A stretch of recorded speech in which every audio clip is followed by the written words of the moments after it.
video in UF Trends. Today, I will be just reviewing a product that came from Mami Jen of Shadrach's collection. The product is a baby carrier. So, ito yung wrap na tinatawag na, I don't know guys if nakita nyo doon sa mga post ko where Skylar is, nakasakay siya sa akin through a wrap. So, yun yun.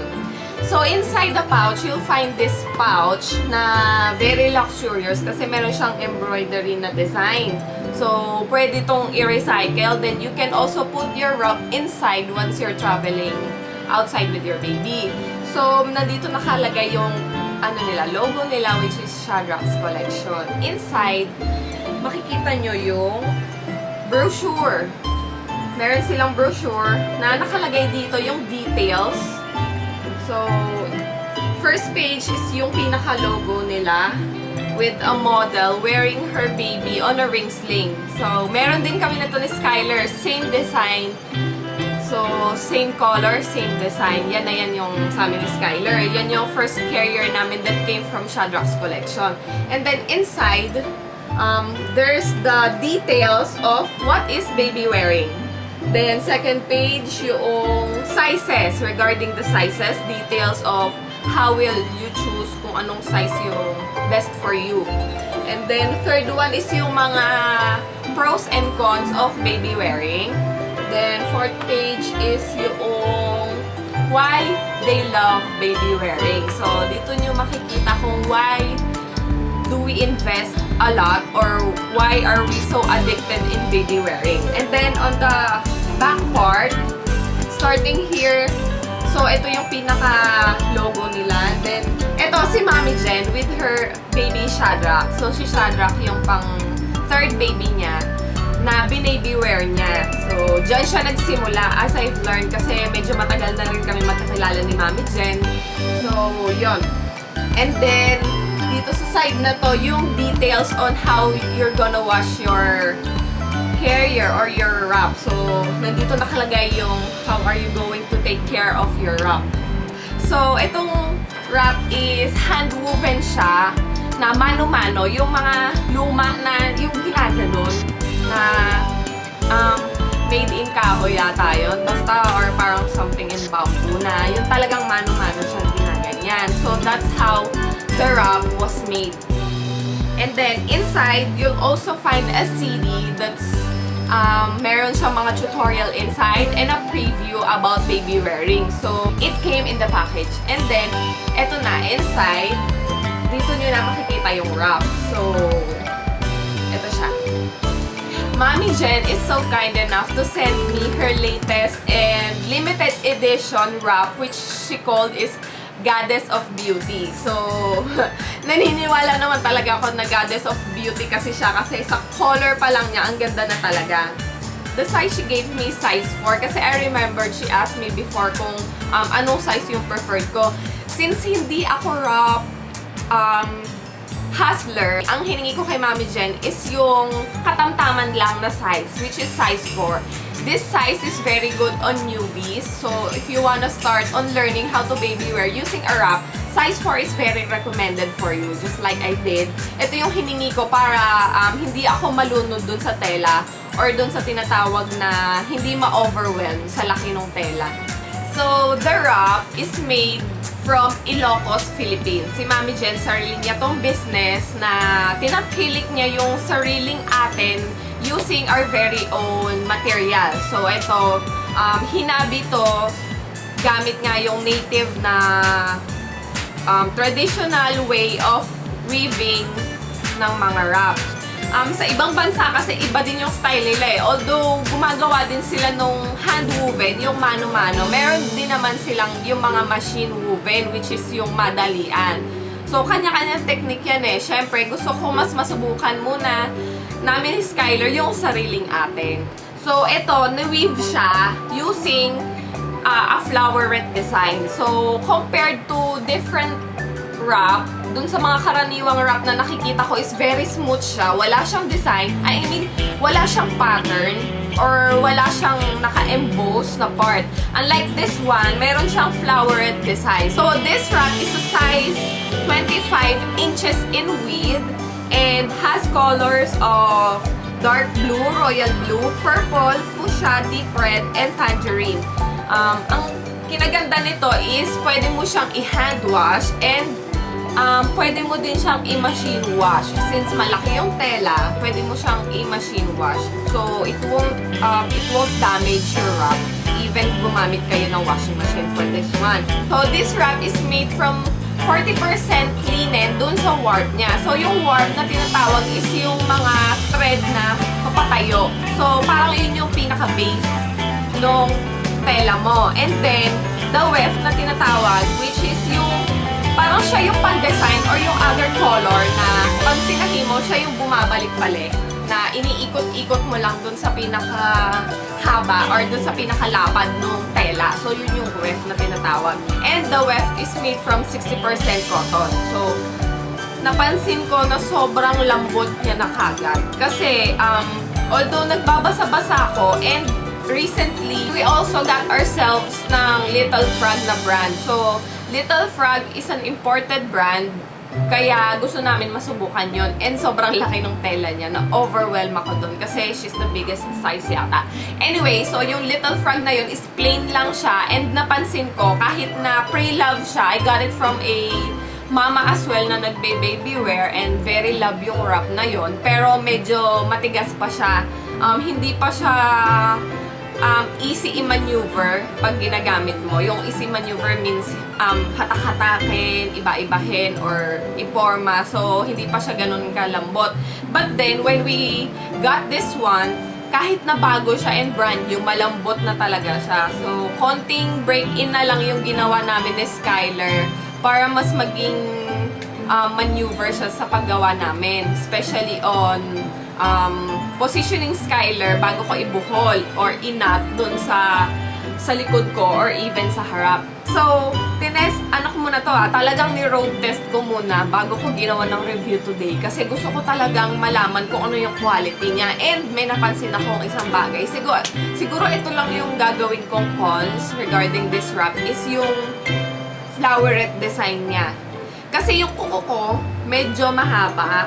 So, napansin ko, habang binubuhol ko, yung dulo, yung tail ng wrap is sumabit yung kuko ko dun sa flowerette design. And nag-worry ako na baka mahiklat siya. Nag-worry ako kasi nahiklat siya ng konti.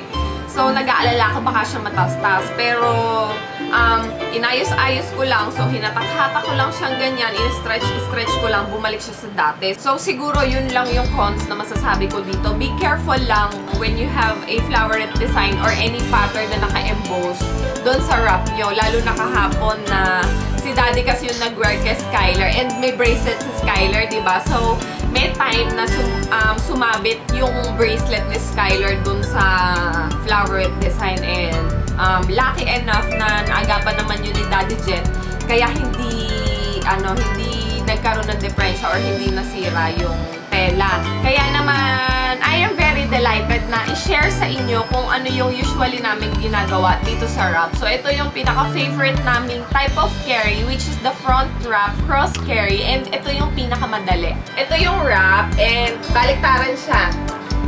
Nakatiklop siya sa dalawa since mahaba siya, it's size 4. And ito yung makikita nyo sa likod. Ito yung design niya sa likod. Yan.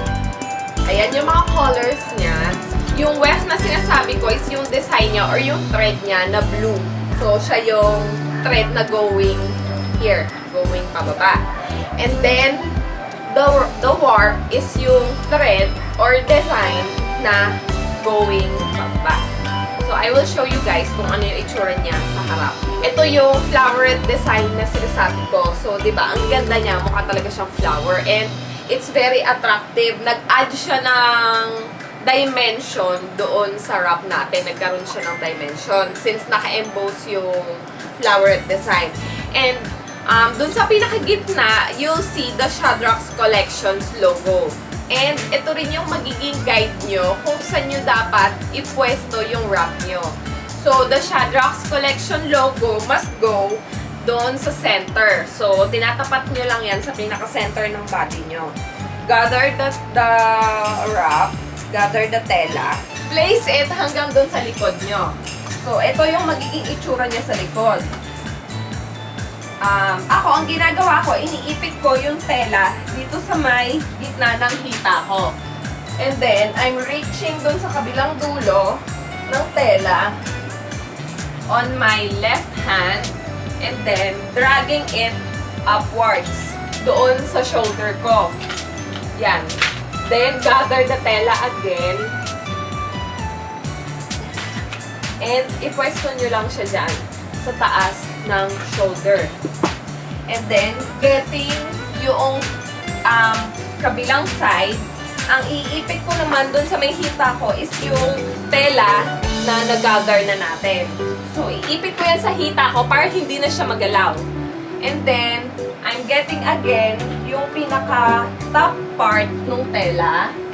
And I'm dragging it again upwards on my shoulder. So, yan. Once you're set, dapat ang itsura niyan sa likod is X. So, the other one is naka-overlap siya doon sa kabilang tela. Kaya siya naka-X. Ito naman yung itsura niya sa harap. So, make sure lang guys na naka-spread evenly yung tela nyo. So, ilukot nyo lang siya ng ganyan. And sana wala siyang tela na magkapatong-patong. Sana naka-crumpled lang siya ng evenly para mas madali mamayang i-maneuver. Ganyan. And then, loosen up a bit. Make a space dito sa may bandang tiyan nyo. Kasi this is where we're going to place the baby. So, this is where I'm going to place Skyler. I'm just making a space here. And a pouch na tinatawag. So, get the baby. So, Skyler is here. Say hi! Skyler! Hi! So, dinamitan ko lang talaga ng diaper si Skyler para mas makita nyo yung itsura niya. And yung fitting ng tela dun sa katawan niya. Get the baby. And then, yung advisable position is ganyan. Parang on a burping position. So, ito nakaalalay dito sa may tiyan para hindi siya malaglag. And then, your hand, dito nyo padaanin doon sa gilid na tela, sa ilalim ng tela. And then, doon nyo ulit padaanin under the pouch. And then, that's where you're going to reach her feet. Yan. Yay! Okay. So, ganyan dapat ang magiging finish nyo. Once na nasa loob na siya ng pouch. And then, kapain nyo yung pinaka-top part ng tela, which is here. And then, drag it up. So, yan. Drag it up until ma-reach nyo yung kabilang end or yung kabilang dulo ng pouch natin. Ang gagawin nyo doon sa kabilang dulo, so, kailangan nakaalalay kayo palagi sa baby. Again, place your hand under the pouch. Reach for the dulong tela. Yan. Reach for this one. And, kailangan nyo mag-lean and ipasok yung tela hanggang doon sa may alak-alakan ni baby. Or yung ilalim ng tuhod. Kailangan maging parang nakaupo yung position niya. Once you reach na yung tela dun sa loob, kailangan nyo siyang ipaloob dun sa tiklop nung tuhod niya. So, kailangan nakaipit siya dun sa tuhod niya. Nakaganyan. Para yun yung magiging nakasalo sa puwet niya habang nakaupo siya. So, you can do that by reaching the tela. Kailangan nyo din i-spread yung tela dito sa likod niya.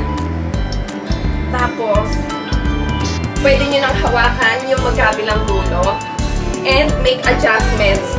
So, yan. Hawakan nyo lang na mabuti yung tela, like that. Okay? Then, adjust. So, ito, pang-adjust sa mga gilid para mas maging fit. Bye-bye! Bye-bye! So, once na comfortable na kayo and snug fit na yung baby dun sa wrap and very close to your body, ilagay nyo na dito sa gilid yung tela. And then, you can make a knot here. pwede nyo siyang ibuhol ng isang beses dito sa ilalim ng puwet niya. So, kailangan ilipat nyo lang yung tela para magkaroon siya ng X sa ilalim ng puwet. Yun yung magiging support niya doon sa wrap. Tapos, yung excess tela na nasa likod is ibubuhol nyo lang siya sa likod niya. Make sure na verify yung pagkabuhol nyo kasi once na kumalas yung tela, may tendency na malaglag yung baby. So, advisable din and it's very recommended to make a double knot. So, dito sa tela natin is konti na lang yung space na natira or konti na lang yung excess telang natira pero I'm still making a double knot out of it. Yan. So, make sure lang na very tight to and very secure. And then, spread nyo yung tela dun sa likod ng baby. So, this is how you do a front wrap carry. Pwedeng nakalabas yung hands niya, pwede rin nakapaloob. So, yung nakapaloob na kamay is advisable to pag tulog yung baby. So, yan. Ilalagay nyo lang itong dalawang kamay niya dito sa loob ng wrap para siyang nakayakap sa inyo. And the recommended height or pwesto dun sa carry ng baby is kiss height. So, yan yung kiss height na tinatawag. And then, make sure din na comfortably sitting yung baby like this one. This is the optimal positioning. This is the recommended position that a baby carrier must possess. So, ang optimal positioning na tinatawag is yung ganito. Naka-frog sit siya. So, yung knees niya is spread widely doon sa balakang nyo or doon sa bewang. So, dapat yun siya. I hope, guys, we help you a lot on this video, especially on baby wearing. Lalo na dun sa mga nagko-contemplate on what kind of wrap you're going to choose. So, why not try our very own products, our very own materials? Kaya, I will suggest you guys to contact Shadrach's Collection directly. They can help you on what wrap is best for you, or you can also use a ring sling. We'll place the details down below on the description box regarding also dun sa price list nila and sa sizes. So, I wanna thank you guys for watching my video. Also, again, thank you Mami Jen for giving me this very lovely wrap. Indeed, goddess of beauty talaga itong wrap na to. Very fit for baby Skylar kasi siya yung goddess of my life. Yan. Maraming salamat Mami Jen of Shadrach's Collection. Guys, you can contact her directly. We'll post the details, all the details of her social media accounts on the description box. Please, if you like this video, give us a thumbs up. Don't forget to comment. Don't forget to share our videos. Encourage your friends, dun sa mga friends nyo na soon-to-be moms or moms na gusto nyo encourage on baby wearing. Share this video para mas maging knowledgeable sila on baby wearing. Don't forget to follow us on our all social media accounts. Ito yon. Yan, follow nyo kami para updated kayo sa mga ganap namin sa buhay. Lalo na kay Jen, marami siyang upcoming videos na gagawin. And then, don't forget to subscribe. Tulungan niyo kaming maka 5,000 guys. Konting kembot na lang maka 5,000 na tayo. And that's our mini meet and greet will happen soon. Kaya sana dumami na tayo. So, I hope you enjoyed this video. I'll see you on the next one. Bye-bye!